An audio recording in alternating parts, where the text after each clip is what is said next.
Herb Dean said, hey, continue fighting. And I looked over and said, he's out, but okay.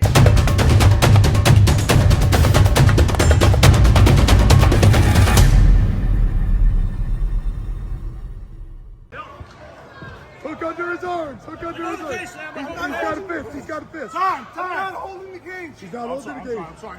Punch. Come on, bro.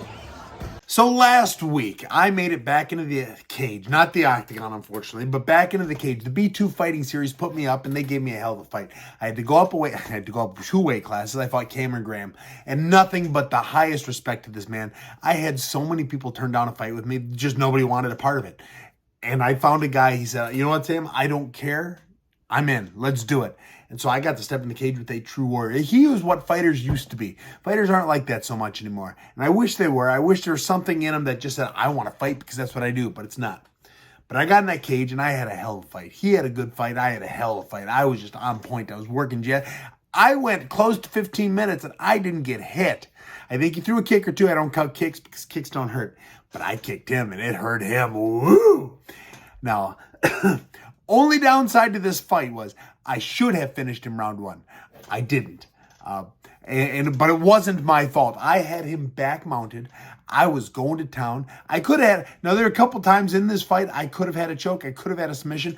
I didn't want the submission. That was my 20th knockout. That's what I wanted. I wanted the 20th, boom, fist to skull, TKO knockout type win. And I got it. My professional MMA career, I now have 20 knockouts. Total, I'm over 30. But professional MMA, I got 20. And that was it. I didn't want another choke. Chokes are lame. Knocking people out is what I wanted. And that's what I did. Now, why I didn't get that TKO finish in the first, like I knew I should have and deserved, was, we'll show you the tape here. I got back mount. I had him flattened out. I was taking my fist, if this is the cage, I was putting my fist against the cage for balance, and I was wailing on him with my other hand, wailing on him. And the referee said, Sam, quit grabbing the fence. I said, I'm not grabbing the fence. And I hit him 2 or 3 more times. Sam, let go of the fence. I said, I'm not grabbing the fence. At which point he stopped the momentum of the fight. I said, I know I was very careful. I said, I didn't move a muscle. I said, I pointed at it with my face. I am not grabbing the fence. He saw it in the middle of the moment, in the middle of the cage. I'm sorry. Fight. Now it was boom, and I got to keep wailing on him a little bit. It was close to the end of the round.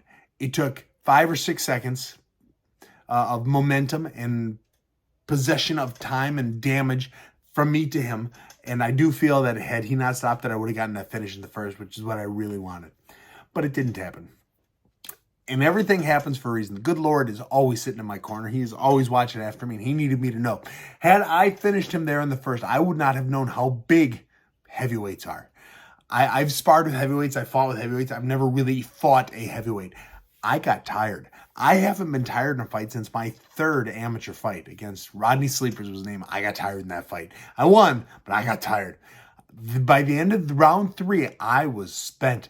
Nothing was going to stop me from getting that TKO, getting that finish, but I was spent. I mean, it was all I could do to stand up and, yell Jesus Christ's name on that microphone. But I got up there. I made it known to everyone who the Lord and Savior is and who I wanted to fight next. Jake Paul, Logan Paul, you're on deck, sons. Franz Nogueira, you're off the hook. But anyways, this fight was a first for a lot. First time really fighting at heavyweight. I've fought at heavyweight, but not professionally and not intentionally. It was the first time I've ever had mount.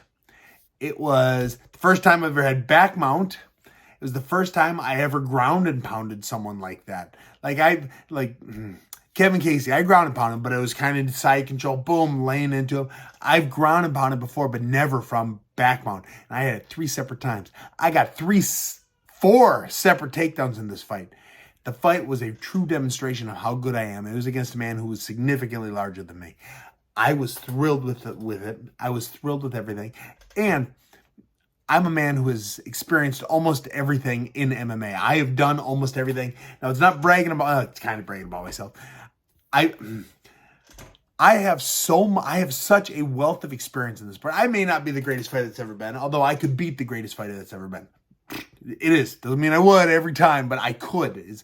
I put my life into training this. I know what I'm good at. I know what I can do. And I love this sport more than most. I love this sport that I do it for no money. Honestly, God, when people started saying they'd pay me for this, I thought, suckers, I would have done it for free. I don't do it for the money. I do it because I love the opportunity. I love what it gives me. I love how it opens my soul to the world. I love how it lets me demonstrate what I'm good at to people. And I got to really experience it. I mean, for the first time in years, truly experience every aspect of this sport. I was just so tickled, so tickled pink that I got to share it with them. But now back to the experience, the wealth of experience. I now have had the opportunity to argue with a ref in the cage. Twice. I thought about it. And I'd say, I've done it before. When I fought a guy named Bill Hill, Herb Dean was my ref, King of the Cage, Lake of the Torch Casino. I knocked Bill Hill outstanding. He was straight up and down. I pulled away because I'm an idiot. And Herb Dean said, hey, continue fighting. And I looked over and said, he's out.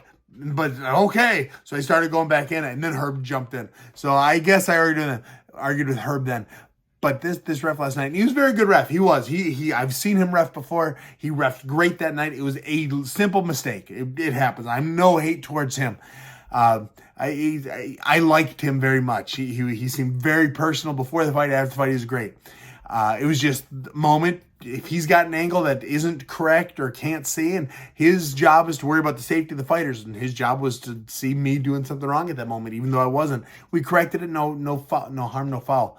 And I still got the finish anyways. I would have been pissed if he should fight again. Cam Graham flipped me over and knocked me out with a body slam or something. That would have sucked. I would have been pissed then. But it didn't turn out that way. Everything worked out the way it should. So, moral of the story, kiddos. Fight. Don't break the rules. Don't break the rules. Enjoy the moment. Be part of every moment you can be. And try and remember, you are doing something nobody in the history of this sport has ever done. In this world has ever done. This is what I meant to say. You are doing something nobody does. And you're doing it. Whether you win or lose, you stepping into that cage is part of the 0.00000 infinity 0.1% of people. Because it's not been around. It's not something people do. It's not something people have the cojones to do, the discipline to do. And you're doing it. So enjoy that. Enjoy the moments. Make memories. Enjoy. I will remember that for the rest of my life. I fought Cameron Gray. That referee just cemented in my mind who I fought, when I fought, where I was, when I fought, how I beat him, when I beat him, why I beat him. All of that with that simple, hey, get your fingers out of the cage. It's locked in. And now for the rest of my coaching career, I will be able to tell people, hey, this happened to me. If it happens to you, do this. Do this, do this, do that. And I'm so proud of myself that in the moment, I didn't pull my hand away, that I left my hand there so he could see that I was doing nothing wrong. Because had I moved my hand, he could have said my hand was in the cage. I know I had the camera footage say it wasn't, but he could have said that, and it wasn't. Also, I don't know if you hear, but between rounds, Cameron got up and he started yelling at me. So you said no policy or no inch given. I said, I wasn't grabbing. He was yelling back and forth a little bit. Heat of the moment, it's all good. But that's what happened on my fight. I hope you guys watch it. It's like a video or two behind this one. Enjoy it, watch it. I love you. I'll see you in the cage again. And I'm looking forward to whatever comes next. Have a good one, guys, and I'll talk to you soon.